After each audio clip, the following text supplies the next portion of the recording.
तो हफ्ते का पहला कारोबारी दिन और देखिए बाजार में दबाव देखने को मिल रहा है और जैसे कि हम बात भी कर रहे थे और हेडलाइंस के थ्रू आप समझे भी, बैंक निफ्टी ऊपर इस तरह से 600 से अंकों से ज़्यादा फिसल गया और निफ्टी देखिए शुरुआत अच्छी हुई थी और इनफैक्ट 40 मिनट के आसपास, अपने आधे घंटे के आसपास देखें उसके बाद से ये बिकवाली हावी होती ही नजर आ रही है और मिड कैप और स्मॉल कैप में सबसे ज़्यादा दबाव देखने को मिल रहा है। 2.5% के करीब स्मॉल कैप में आपको दबाव देखने को मिलेगा। मिड कैप भी देखिए लगभग 1.5% के करीब टूटकर कारोबार कर रहा है। ब्रेथ खराब होगी, एक भी सेक्टर ऐसा है नहीं जो भी हरे निशान पर कारोबार कर रहा है।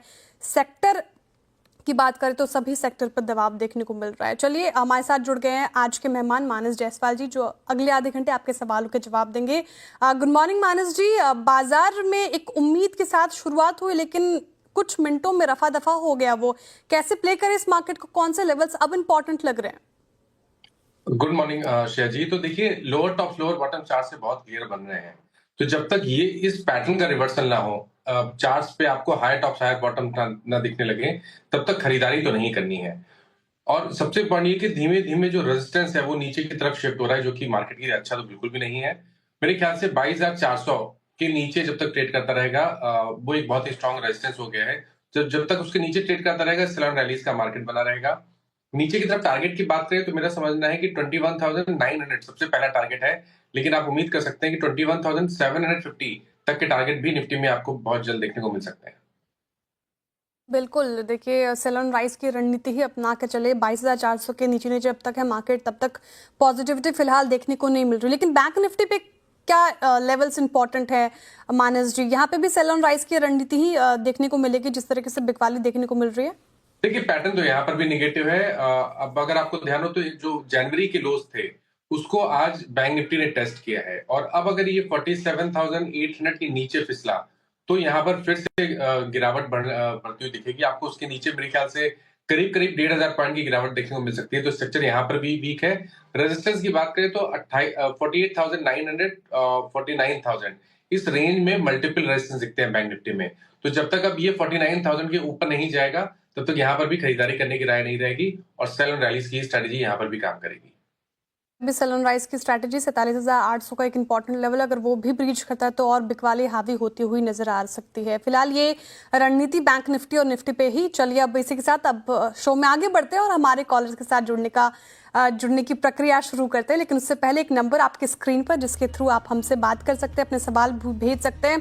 7045220000, वो ये व्हाट्सएप नंबर जिसके माध्यम से आप अपने सवाल पूछ सकते हैं। चलिए देखते हैं अब पहला कॉलर कहां से जुड़ रहे हैं हमारे साथ।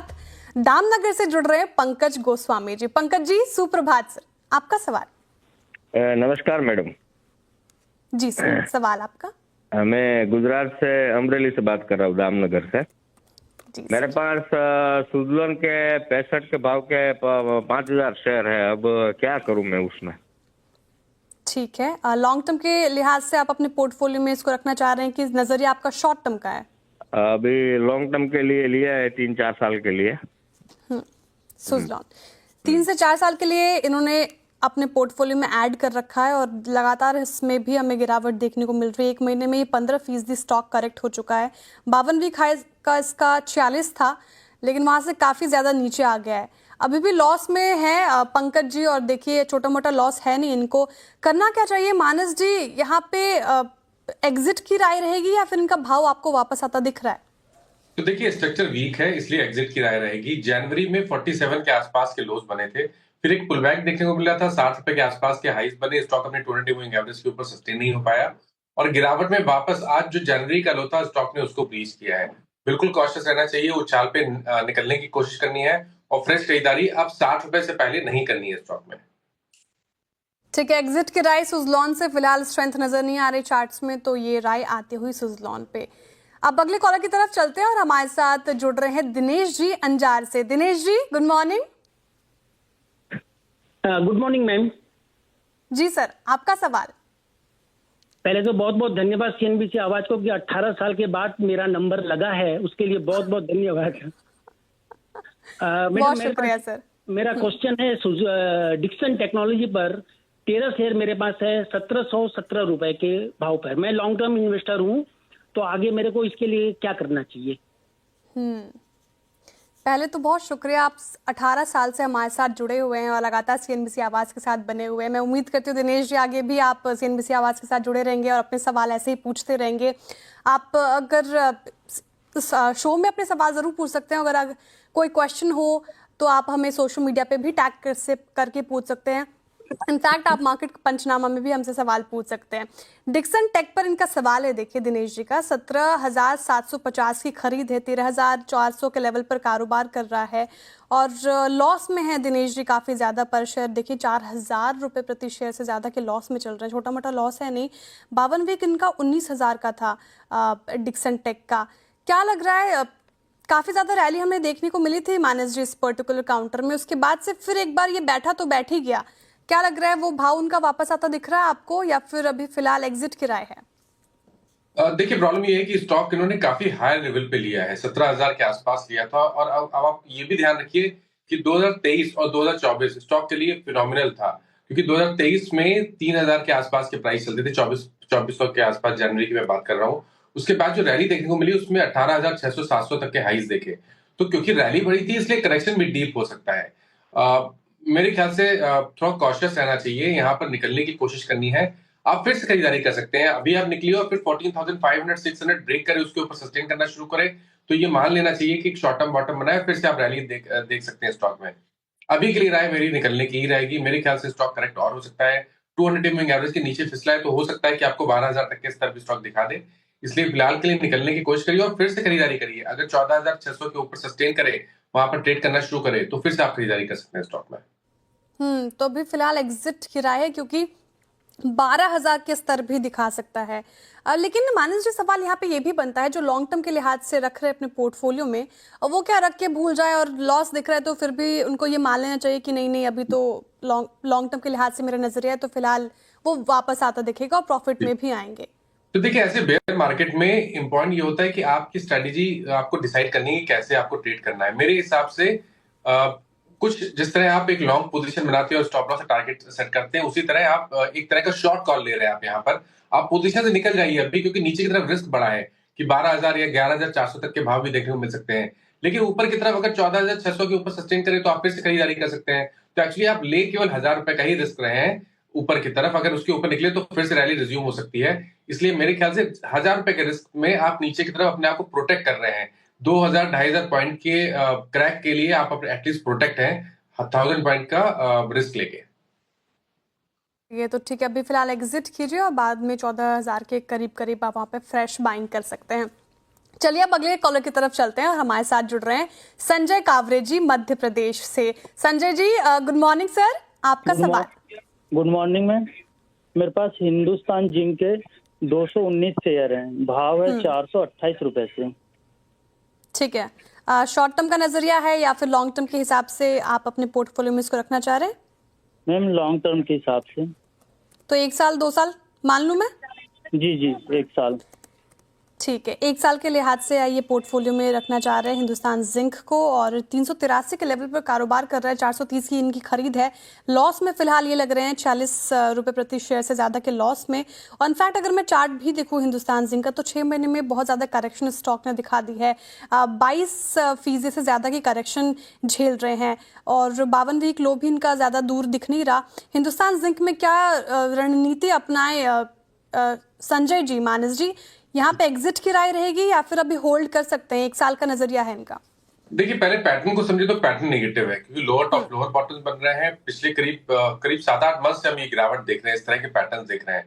तो जो स्ट्रक्चर है वो वीक है, लेकिन जगह सही है जहां से रिवर्सल देखने को मिल सकता है, क्योंकि स्टॉक ने अपने 200 वीक मूविंग एवरेज को टेस्ट किया है आज ही। तो जगह सही है जहां से रिवर्सल देखने को मिल सकता है। बट फिर भी मैं इनको सजेस्ट करूंगा कि एक स्टॉप लॉस जरूर लगाएं। 370 का स्टॉप लॉस जरूर लगाइए। उसके नीचे जाए तो आपको डेफिनेटली अपनी पोजीशन से निकलना पड़ेगा। ऊपर की तरफ देखिए स्ट्रेंथ तभी देखने को मिलेगी जब स्टॉक 440 के ऊपर निकलेगा। उसके ऊपर निकलेगा तो फिर आप मान सकते हैं कि एक शॉर्ट टर्म बॉटम बनाए और फिर नेक्स्ट रैली में आपको 530-540 तक के भाव स्टॉक दिखा सकता है। अभी 370 का एक स्टॉप लॉस है, उसको मेंटेन करके आप इसको होल्ड करके रख सकते हैं। चलिए अब अगले कॉलर की तरफ चलते हैं और हमारे साथ जुड़ रहे हैं नोएडा से आशीष जी। आशीष जी सुप्रभात। Good morning ma'am. जी सर, आपका सवाल। मैम मेरे पास ना IRFC के 2000 शेयर से 143 के परचेज है और अभी कर रहा है 108 109 के रेंज पे। क्या इसे होल्ड करे या स्टॉप लॉस कुछ लगा है? ठीक है, तो आप लॉन्ग टर्म के लिहाज से अपने पोर्टफोलियो में इसको ऐड करना चाह रहे हैं? हाँ ठीक है। मानस जी, IRFC 52 वीक लो पे ट्रेड कर रहा है। 108 इसका 52 वीक लो है, 109 पे ये कारोबार कर रहा है। 3% के आज भी डेंट देखने को मिल रहा है। काफी ज्यादा पेन झेल रहे हैं इन्वेस्टर्स, पर्टिकुलर रेलवे स्टॉक्स में। अगर आप देखें, एक महीने में 20% की करेक्शन, बजट से भी कोई वाओ अनाउंसमेंट्स एक्सपेक्टेड थी, वो देखने को तो मिली नहीं, निराशा ही हाथ लगी है। लेकिन चार्ट्स का इंडिकेट कर रहे हैं पैटर्न तो काफी ज्यादा वीक है। क्या इनको होल्ड करना चाहिए या फिर यहाँ पे लॉस बुक कर लें? देखिए, उछाल पे निकलना है, करंट लेवल्स पे नहीं। कभी कोई बाउंस बैक मिले और स्टॉक 120 के आसपास आने की कोशिश करे तो वहां पर निकलने की कोशिश करनी है और वापस 130 रुपए के ऊपर आप खरीदारी कर सकते हैं स्टॉक में। जिस तरह के पैटर्न बन रहे हैं उसको देख के लग रहा है कि शायद जो लोअर टॉप लोअर बॉटम का ट्रेंड है वो कंटिन्यू हो सकता है। शायद 90 रुपए तक भी स्टॉक फिसल सकता है। इसलिए जब उछाल मिले, रिकवरी देखने को मिले, तब 120 के आसपास निकलने की कोशिश करनी है।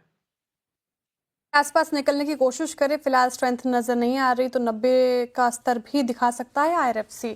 तो ये कुछ लेवल्स आप जरूर ध्यान में रखें।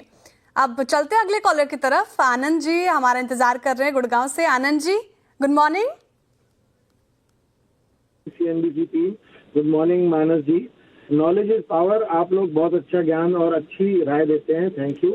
बट मुझे हेल्प चाहिए।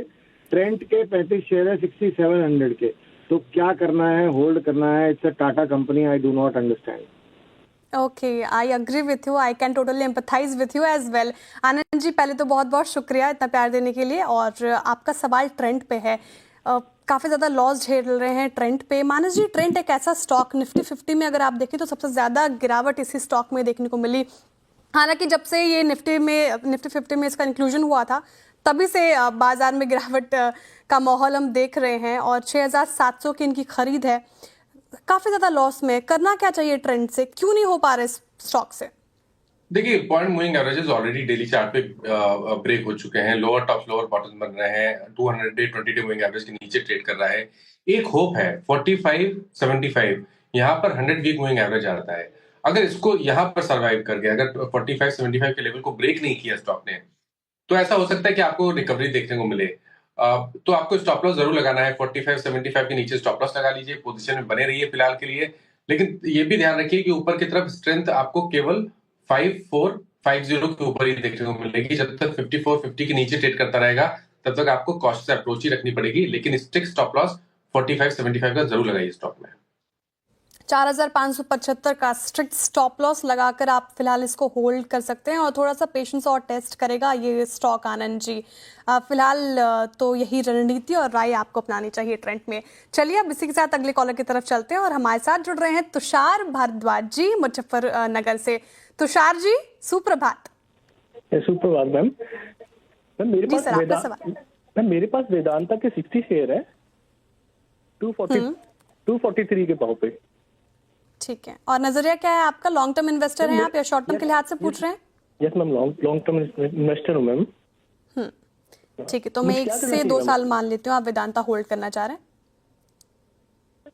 ठीक है, तो 243 की खरीदे 395 पे कारोबार कर रहा है। वेदांता में प्रॉफिट में है, 152 रुपए से ज्यादा की प्रॉफिट अभी तो दिखने को मिल रहा है तुषार जी को। मैं चाहती हूँ कि आपको और भी ज्यादा प्रॉफिट हो, लेकिन चार्ट्स पे स्ट्रेंथ नजर आ रही है। आप मानस जी के बताइए, वेदांता एक ऐसा स्टॉक जिसमें हाल के दिनों में वोलेटिलिटी तो देखने को मिली है, लेकिन क्या यहाँ से इनको प्रॉफिट बुक करके एग्जिट लेना चाहिए जिस तरीके से मार्केट का मूड माहौल है, या फिर अभी बने रहें और प्रॉफिट और बढ़ सकता है इनका? देखिए, किसी भी स्टॉक में इस टाइम पे तो स्ट्रेंथ ढूंढना बहुत मुश्किल है और ज्यादातर स्टॉक चार्ट पे वीक लग रहे हैं और उन्हीं में से वेदांता भी है, क्योंकि कंसोलिडेशन के बाद स्टॉक ने एक फ्रेश ब्रेकडाउन दिया है। आई थिंक इनको एक स्टॉप लॉस लगाना जरूरी है। 374 का स्टॉप लॉस जरूर लगा लीजिए अपनी पोजीशन में। अगर उसके नीचे जाए तो आपको पोजीशन से निकलना पड़ेगा और 440 के ऊपर निकल गया, अगर 440 के लेवल को ब्रीच किया, उसके ऊपर निकला, तो फिर मान के चलिए कि एक बॉटम बना है और नेक्स्ट रैली में फिर आपको 500 से 510 तक के भाव देखने को मिल सकते हैं।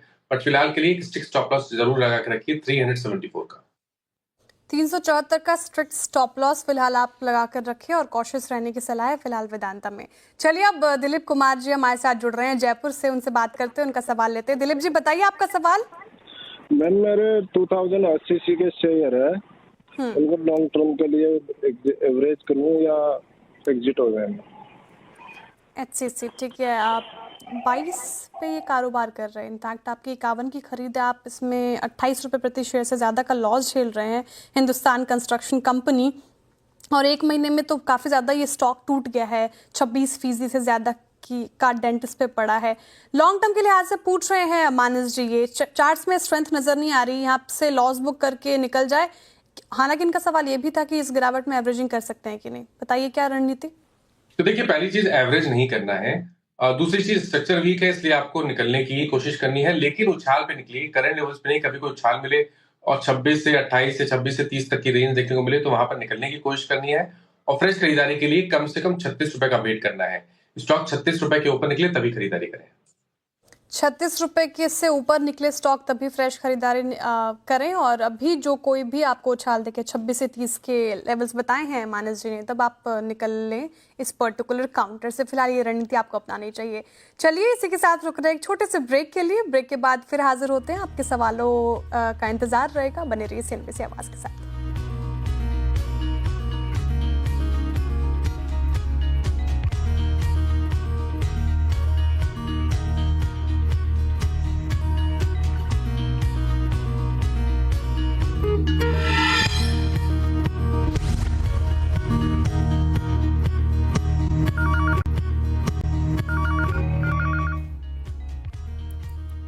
Welcome back. आप देख रहे हैं ट्रेडर्स हॉटलाइन CNBC आवाज पर। चलिए अब वक्त हो चुका है हमारे सोशल मीडिया कॉलर्स के साथ, व्यूअर्स के साथ जुड़ने का, उनके सवाल लेने का।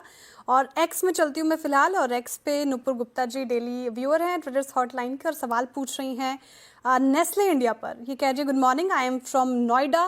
गुड मॉर्निंग नुपुर जी आपको भी। इन्होंने एक महीने पहले 20 शेयर्स ले रखे थे नेस्ले के 2250 के लेवल पर।